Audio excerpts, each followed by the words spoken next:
ያለቀሰ ሁሉ መንፈሳዊ አይደለም። ጮሆ የተናገረ ሰው ሁሉ መንፈሳዊ አይደለም። የተሳደበ ሁሉ መንፈሳዊ አይደለም። ጥቅሙ እስከተጠበቀለት ድረስ መንፈሳዊ የሚሆን ሰው ይህ ሰው መንፈሳዊ አይደለም። ደግሞ የሕፃናትና የሴቶች ጀግንነታቸው እንባ ነው። ይሄን ደግሞ እንዳትረሱ። ሴቶች አውቀው ማልበቀስ ይችላሉ። ሰው ራሱን አገኘ የሚባለው ለተፈጠረበት ዓላማ መኖር ሲጀምር ከአንድ ሰው ጋር በመበሳጨቱ ምክንያት ከሌላ ሰው ጋር የማይጠቅመውን ዝምድና የሚመሰርት ይህ ተራ ሰው ነው። ሰው ይጸልያል፣ ግን እያሰበ ስለማይጸልይ ጸሎቱን ወይ ፈጥኖ በስሜታዊነት ያቋርጠዋል ወይም ደግሞ ሲጸልይ ቂም ይዞ ይጸልያል። ጸሎት ማለት ከእግዚአብሔር ጋር ልንነጋገርበት የተቀጠረልን መንፈሳዊ የፍቅር የህይወት የድህነት ቀጠሮ ማለት። አስራት የሚያወጡ ሰዎች ሰበካ ጉባኤ ሲሰድባቸው አስራታቸውን ያቆማሉ። የሚሰጡት ግን ለማን ነበር? ለእግዚአብሔር ነበር። ባለስልጣን መሆኑን ለማሳወቅ ወይም እግዚአብሔር የፍጥረት ጌታ መሆኑን ለማሳወቅ አይደለም። ክፉ ነገር አትስሩ የሚለን ራሱን ለገዛ ሰው ገዥ የለበትም። ራሱን የማይገዛ ሰው ደግሞ አለቃው ብዙ ነው።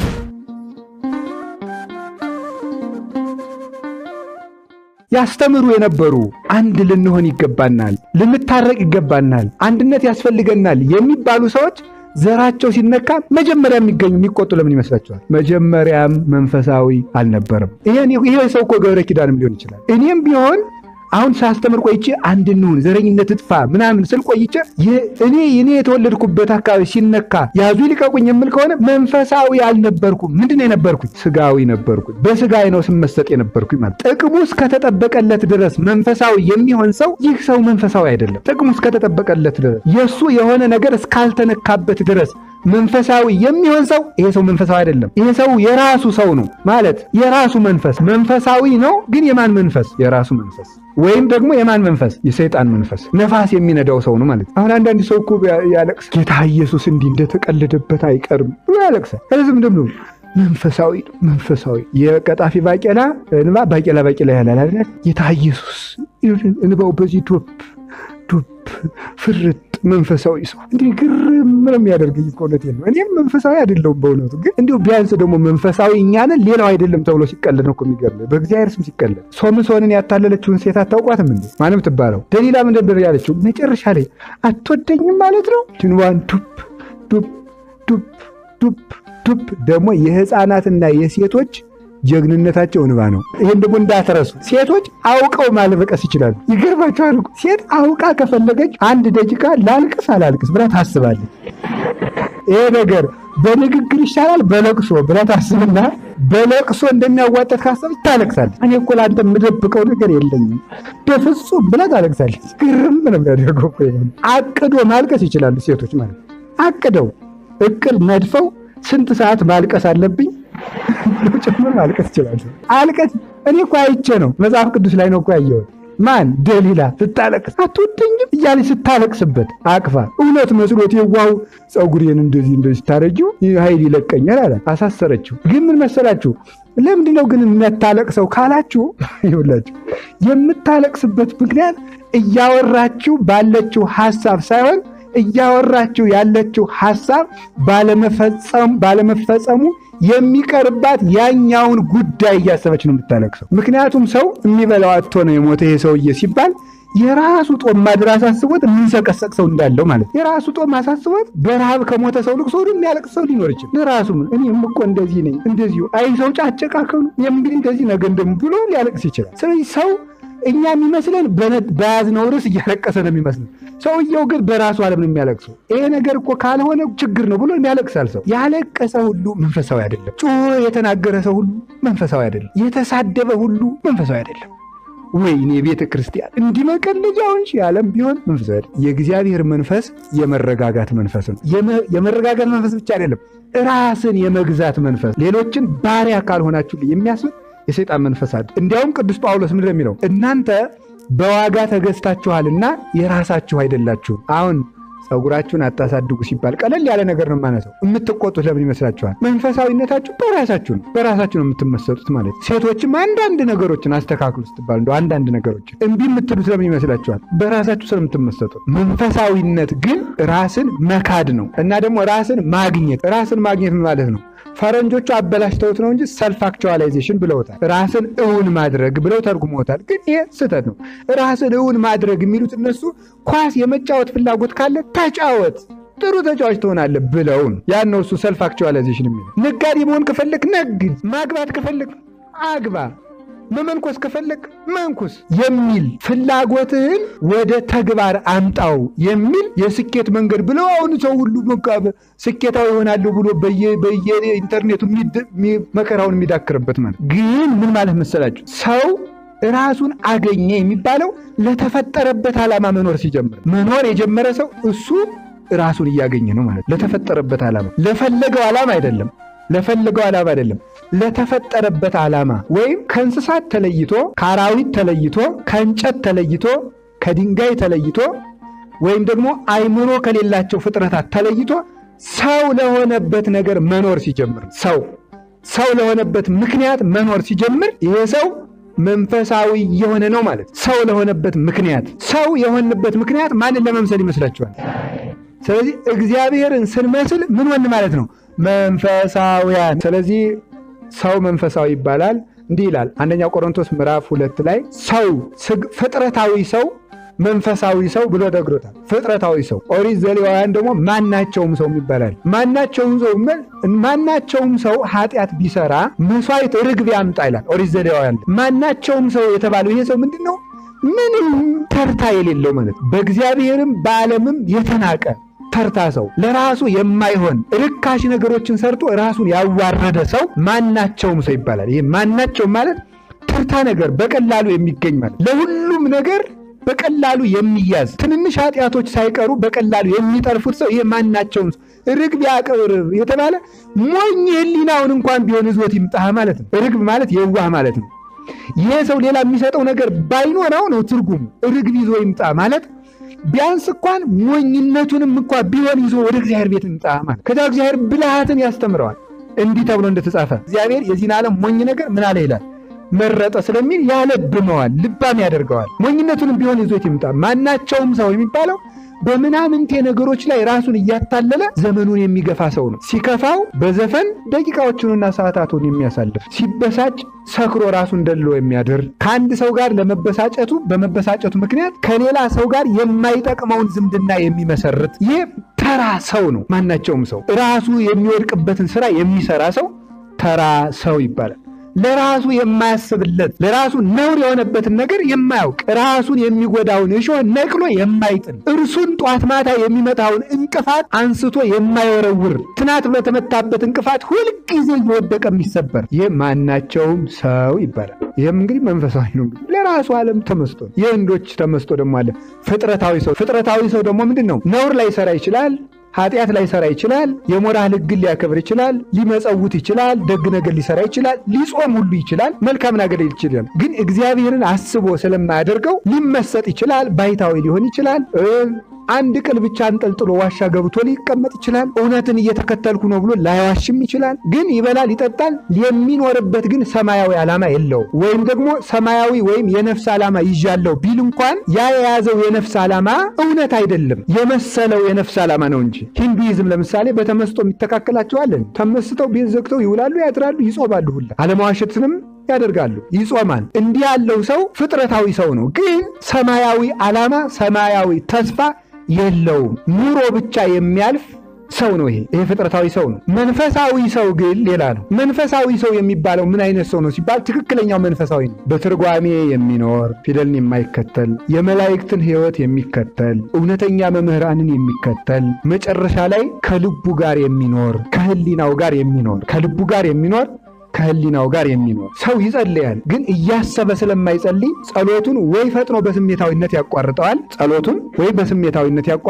ወይም ደግሞ ሲጸልይ ቂም ይዞ ይጸልያል። ምክንያቱም ከልቡ ጋር ስላልሆነ። ሰው ሲጸልይ ምን ማድረግ አለበት? ለምሳሌ መንፈሳዊ ሲኮን በእግዚአብሔር ፊት እንደቆመ ማሰብ አለበት። የሚያነጋግረው እግዚአብሔርን እንደሆነ ማሰብ አለበት። እግዚአብሔር አንደኛ በእግዚአብሔር ፊት እንደቆመ ካሰበ ተጠንቅቆ ነው የሚናገር። በአንድ ምድራዊ ባለስልጣን ፊት እንኳን ሲናገር ሰውየው ምን እያለው እንደሆነ እያሰበ ነው የሚናገር። የሚመልስለትንም እያሰበ ነው የሚናገር። የሚጸልይ ሰውም በእግዚአብሔር ፊት እንደቆመ አስቦ መጸለይ አለበት። እግዚአብሔር ፊት ለፊቱ እንዳለ ማሰብ፣ እግዚአብሔር አባቱም እንደሆነ ማወቅ አለበት። ልክ ስለዚህ አባት ልጅ ለአባቱ የሚፈልገውን ነገር በፍቅር እንደሚናገር ጸሎት ማለት ከእግዚአብሔር ጋር ልንነጋገርበት የተቀጠረልን መንፈሳዊ የፍቅር የሕይወት የድህነት ቀጠሮ ማለት። መጸለይ ማለት ከእግዚአብሔር ጋር ልንነጋገርበት ያለንን ቀጠሮ ማክበር ማለት ነው። ጸሎት አለማቋረጥ ማለት። ይሄንን ያሰበ ሰው በትክክል መንፈሳዊ ሰው ነው። ይሄንን ያሰበ ሰው በእግዚአብሔር ፊት እንደቆመ የሚያስብ ሰው ይሄ መንፈሳዊ ሰው ነው። የትም ሆነ የት ተመልከቱ፣ የትም ሆነ የት በእግዚአብሔር ፊት እንዳለ የሚያስብ ሰው ራሱን መግዛት ይችላል። የያዕቆብ ልጅ ቅዱስ ዮሴፍ መንፈሳዊ ሰው ነው። መንፈሳዊ ሰው ስለነበረ የትም ሆኖ የእግዚአብሔር ቤተ መቅደስ ባይኖር እንኳን የሚያስበው በእግዚአብሔር ፊት እንደቆመ ነው። በእግዚአብሔር ፊት እንደቆመ ስለሚያስብ አጠገቡ ያለችው ሰው የማይገባ ነገርን በተነጋገረችው ጊዜ እንዴት በእግዚአብሔር ፊት ይህን ክፉ ነገር እሰራለሁ ብሎ ነው የተነጋገረ። ምክንያቱም እሷ ፊት የቆመው እግዚአብሔር ፊት ስለሆነ እና መንፈሳዊ መሆን ማለት በትክክል የተፈጠሩለትን ዓላማ ማሰብና ማን ጋር እንደሚኖሩ ማሰብ ማለት ወይም የሚያደርጉትን መንፈሳዊ ተግባር ለማን ብለው እንደሚያደርጉት ማሰብ ነው። በማን ፊት እንደሚያደርጉት ማሰብ ነው። ለማን እንደሚያደርጉት ማሰብ ነው። አስራት የሚያወጡ ሰዎች ሰበካ ጉባኤ ሲሰድባቸው አስራታቸውን ያቆማሉ። የሚሰጡት ግን ለማን ነበር? ለእግዚአብሔር ነበረ። ለእግዚአብሔር ነው መስጠት ያለባቸው። ሲሰጡ ሰው ስላላጨበጨበላቸው ከፍቷቸው ይተውታል። እግዚአብሔር ነው መሆን ያለበት። ሰው የሚያደርገውን ነገር ሁሉ ለእግዚአብሔር። አባ እንጦንስን አንድ ሰው ሄዶ ባገባ ይሻለኛል በመነኩስ ብሎ ቢጠይቀው ምን ብሎ የመለሰው መሰላችሁ? ሁሉንም ለእግዚአብሔር ብለህ ካደረግከው ያድንሃል ነው። ሁሉንም ለእግዚአብሔር ብለህ ካደረግከው ትድንበታል። ለስሜትህና ለራስህ ባርነት ብለህ ካደረግከው ያጠፋሃል። እና መንፈሳዊነት ለእግዚአብሔርና በእግዚአብሔር መኖር። አንድ ሰው መዝሙር አጥንቶ ተዘጋጅቶ አታቀርብም ቢባል የሚከፋው ለማን ስለሚያቀርብ ነው? ለሰው ስለሚቀርብበት ማለት። ለእግዚአብሔር ብሎ የሚያቀርብ ሰው ግን ምን መሆን አለበት? የሚገባቸው ሰዎች አቀርበዋል፣ እኔ እንዳቀርብ እግዚአብሔር አልፈቀደም። ወይም ደግሞ ሌላው እዚህ ሆኖ የታችኛ ባመሰግንም አቅርብ ያለ ብሎ ማሰብ አለ። እግዚአብሔር ማሰብ እንጂ ስሜትን ማዳመጥ አይደለም። ከልብና ከህሊና ጋር ሲኖሩ ከማን መላቀቅ ይቻላል? ከስጋ መላቀቅ ይቻላል። ስጋችን ህሊናችን የሚጠላውን ነገር በምን እንሰራዋለን? በስጋ እንሰራዋለን። ልባችን የሚጠላውን ነገር በስጋችን እንሰራዋለን። ግን ልብን ማዳመጥ መንፈሳዊነት ማለት ልባዊነት፣ ህሊናዊነት ማለት። ለዚህ ነው ሰሎሞን ሲናገር ከሁሉ አስቀድመህ ከሁሉ አብልጠህ ልብህን ጠብቅ የህይወት መውጫ ከርሱ ነውና ይላል። ከሁሉ አብልጠህ ልብህን ጠብቅ የህይወት መውጫ ከርሱ ነውና። እና ክርስትና ማሰብ ነው። ምንድነው የምናስበው? ዘላለማዊ ህይወትን እናስባለን። ምንድነው የምናስበው? እግዚአብሔር ፊት እንዳለን እናስባለን። ምንድነው የምናስበው? ለእግዚአብሔር ብለን እንደምናደርገው እናስባለን። ይሄ መንፈሳዊነት ይባላል። እግዚአብሔርን መምሰል ከሆነ መንፈሳዊነት፣ እግዚአብሔርን መምሰል ከሆነ የምናደርገው ነገር ይህ እግዚአብሔር ነው የሚያስመስለኝ ሰይጣንን ነው የሚያስመስለኝ ብለን እንጠይቃለን። እሺ ዝሙት ከሆነ ማንን የሚያስመስለው ንገሩኝ? ሆዳምነት ከሆነ ማንን የሚያስመስለው? ነፍስ መግደል ከሆነ ማንን የሚያስመስለው? እሺ መለያየት፣ ዘረኝነት፣ አድመኝነት ከሆነ ማንን የሚያስመስለው? በጣም ጥሩ። ንጽህና ከሆነ ማንን የሚያስመስለው? አንድነት ከሆነ ማንን የሚያስመስለው? ርኅራኄ ከሆነ ማንን የሚያስመስለው? መስጠት ከሆነ ማንን የሚያስመስለው? ትዕቢት ከሆነ ማንን ያስመስላል? ትህትና ከሆነ ማንን ያስመስላል? ክርስቶስን ያስመስላል። ስለዚህ ምንድነው መንፈሳዊነት ማለት? ማንን እየመሰልኩ ነው ብሎ ማሰብ። ከየትኛውን ካለንበት ባርነት መውጣት የምንጀምረው ማሰብ ከጀመርን ነው። የምናስበው ደግሞ ማን ነው? እግዚአብሔርን። ይገርማችኋል፣ የመንፈሳዊነት መጀመሪያው ማን ይመስላችኋል? ቅዱስ ቀሌምንጦስ ዘሮም የተባለ አባት ሲናገር እንዲሁ ይናገራል። ቅዱስ ቀሌምንጦስ ዘሮም ማለት የቅዱስ ጴጥሮስ ደቀ መዝሙር ነው። እና ምን ይላል መሰላችሁ? የመንፈሳዊነት መጀመሪያው ማን ነው? የጥበብ መጀመሪያውስ እግዚአብሔርን መፍራት። ለምሳሌ ምን ይላል? ክፉን እንዳትሰራ እግዚአብሔርን ፍራው ይላል። እግዚአብሔርን የት አድርገን የምንፈራው? ፊት ለፊታችን በሉ እንጂ። ያ ነው መንፈሳዊነት። በዓይንህ አታየውም፣ በነፍስ ታየዋለህ ማለት። በህሊና ታየዋለህ። እግዚአብሔር እዚህ ፊቴ ላይ ነው ያለው ትላለህ። ክፉን እንዳትሰራ እግዚአብሔርን ፍራው። ከዚያ ምን ይላል ደግሞ?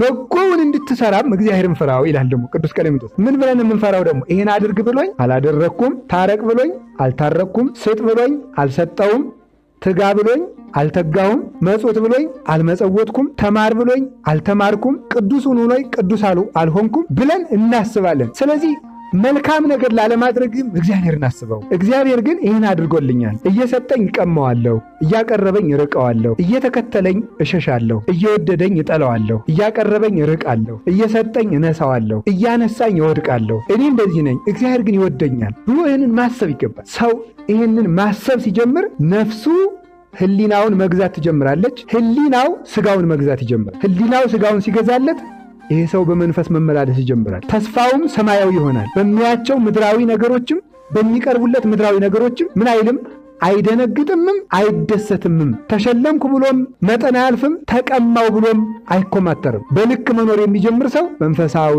ሰው ይባላል። በአጭሩ መንፈሳዊነት ማለት ማንን መምሰል ነው? እግዚአብሔርን መምሰል ማለት ነው። መንፈሳዊነት ማለት እግዚአብሔርን መምሰል፣ እግዚአብሔርን መምሰል መንፈሳዊነት ይባላል። ስለዚህ ዕለት ዕለት የምናድገው ኃጢአትን ለምንድን ነው እግዚአብሔር አታድርጉ፣ አትስረቁ፣ አታመንዝሩ፣ አትቀሙ፣ አትግደሉ፣ የራሳችሁ ያልሆነውን ነገር አትመኙ፣ ሌላውንም ነገር የሚያዘን ለምንድን ነው ካላችሁ እርሱን እንድንመስል ስለሚፈልግ ነው። ባለስልጣን መሆኑን ለማሳወቅ ወይም እግዚአብሔር የፍጥረት ጌታ መሆኑን ለማሳወቅ አይደለም ክፉ ነገር አትስሩ የሚለን።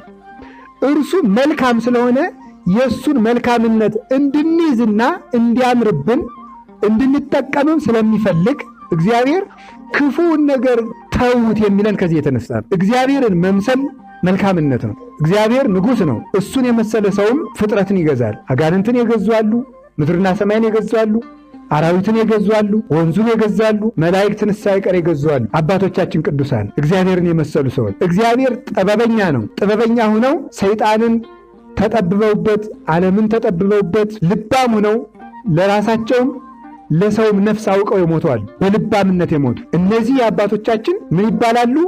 መንፈሳውያን ይባላሉ። እግዚአብሔር ንጉሥ እንደሆነ ራሳቸውን የሚገዙ ሰዎች እግዚአብሔርን መሰሉ ይባላሉ። ንጉሥ ማለት ገዢ ማለት ነው። ስለ እግዚአብሔር እንደገዛ ራሳቸውን የሚገዙ ሰዎች ዓለምን ይገዛሉ። ራስን መግዛት ዓለምን ከመግዛት በፍጹም አይገናኝም። ራስን መግዛት የገዥነት ሁሉ የበላይ ነው። ራሱን ለገዛ ሰው ገዥ የለበትም። ራሱን የማይገዛ ሰው ደግሞ አለቃው ብዙ ነው። ሰው የሚታሰረው ወይም ደግሞ በወንጀል የሚቀጣው ለምንድን ነው? ራሱን ስለማይገዛ ነው? አይደለም ነው። ራሱን ከገዛ አለቃ የለበትም። ራሱን ከገዛ ሕግ ራሱ የሚያስፈራው ለጠማማ ሰው ነው ይላል መጽሐፍ። ሕግ ራሱ የሚያስፈራው ለጠማማ ሰው ነው። ቅን ሰው ግን ከባድ ሕግ ቢወጣ እንኳን አይጨነቅም። ለምን? ቅንነቱ ይመራዋልና። ስለዚህ መንፈሳዊነት ራስን መግዛት፣ ነፃ ማውጣት ነው። መንፈሳዊነት ማለት የሚያዩትን ጥቂት ነገር አጥቶ የማያዩትን ብዙ ነገር መቀበል ነው። የሚያዩትን ጥቂት ነገር አጥቶ የማያዩትን ብዙ ነገር መቀበል፣ የሚያልፈውን አጥቶ የማያልፍ መቀበል፣ የሚያልፈውን አጥቶ የማያልፍ መቀበል፣ የሚጠፋውን አጥቶ ሕያው የሆነ ነገር መቀበል መንፈሳዊነት ይባላል። ሐዋርያት አባቶቻችን የሚጠፋ አባት ነበራቸው። ከሚጠፋ ዘር የተወለደ የምትሞት እናት ነበራቸው። የሚሞት እህት ወንድም ነበራቸው። የሚሞት ዘር ነበራቸው። ተውና ሄዱ። ከሕያው እግዚአብሔር በመንፈስ ቅዱስ ተወለዱ። ሙታን የሆኑ ዘመዶቻቸውን ጥለው ክርስቶስን ስለተከተሉት ሕያዋን ዘመዶች አበጁ። እነዚያ ሚካኤል፣ ገብርኤል፣ ሱራፌል፣ ኪሩቤል ናቸው። በሞት ዕድሜ የማይገታባቸው ሕያዋን ዘመዶች፣ ሁልጊዜ አብረው የሚኖሩ ዘመዶች መላእክት አበጁ። ይህ ነው ሕያውነት፣ መንፈሳዊነት ማለት። የሚሞት አሳ የነበረው ቅዱስ ጴጥሮስ ያን ትቶ የወንጌል መረብን ዘርግቶ መንፈሳውያን ነፍሳትን በወንጌል መረብ እንዲያጠምድ ስለተከተለ ሕያው ኢየሱስ ክርስቶስ ሕያው መንፈስ ቅዱስ አደረበት። በገሊላ ወይም ደግሞ በእስራኤል የገጠር ክፍል ይኖር የነበረ የእስራኤል ገበሬ የነበረ ቅዱስ ጴጥሮስ አንደበታቸው ከተከናወነላቸው ፈሪሳውያን ይልቅ የሚሞቱ ዘመዶቹን ጥሎ ስለተከተለ ሕያው መንፈስ ቅዱስ በአንደበቱ አድሮ 3000 ምዕመናንን በአንድ ቀን አሳምኖ የቤተ ክርስቲያን ወገን ለማድረግ በቃ። ሙት ነገርን የተወሰው ሕያው ዘመድ ያበጃል። የሚያየውን ተስፋ የተወሰው የማይታይ ተስፋ ያገኛል። የሚያየውን ነገር ለእግዚአብሔር ብሎ ያጣ ሰው የማይታየውን ነገር እግዚአብሔር ደግሞ ለሱ ብሎ ይሰጠዋል። ስለዚህ የሚታየውን ተስፋ ማድረግ ተስፋ አይደለም ይላል ቅዱስ ጳውሎስ ሮሜ ምዕራፍ 5 ላይ። የሚታየውን ተስፋ ማድረግ ተስፋ አይደለም። ስለዚህ መንፈሳዊነት ማለት ሕሊናን ማስተካከል፣ ልብን ማስተካከል፣ በሕግ መኖር እና በእግዚአብሔር ፈቃድ መኖር ነው።